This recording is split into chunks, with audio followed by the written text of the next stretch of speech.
Non, je pense que je suis bien entendu très, très heureux et très fier d'être ambassadeur Renault. Bon, ça fait 35 ans, même plus, presque 40 ans que je suis avec Renault d'une manière ou d'une autre, avec l'école de pilotage d'abord, les Formule Renault, Formule 3, puis Formule 1, avec le trophée Andros aussi, indirectement avec la marque Dacia. Donc aujourd'hui, être ambassadeur, c'est juste la logique par rapport à tout ce que j'ai fait dans ma carrière.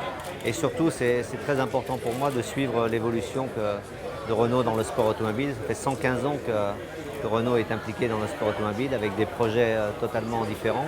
Et aujourd'hui, bien entendu, avec la Formule E, la Formule électrique, indirectement mon rôle aussi dans la F1, on a deux disciplines qui sont très, très complémentaires avec des technologies aussi très, très différentes.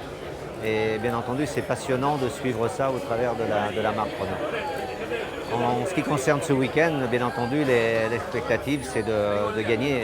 Encore une fois, on a gagné la dernière course. On a fait deux pole positions et une victoire. Je pense qu'on a eu malheureusement cette course de Chine qui nous a beaucoup handicapés avec la disqualification, enfin les 10 places de retenues pour Nicolas. Mais aujourd'hui, nos deux pilotes sont vraiment très, très forts dans leur tête.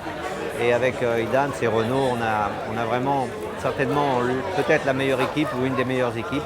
Et il n'y a aucune raison pour que ça ne marche pas bien. On sait que c'est une discipline très compliquée, très difficile à gérer le week-end. Enfin, tout se passe sur une course, mais c'est beaucoup de travail entre les pilotes et les ingénieurs.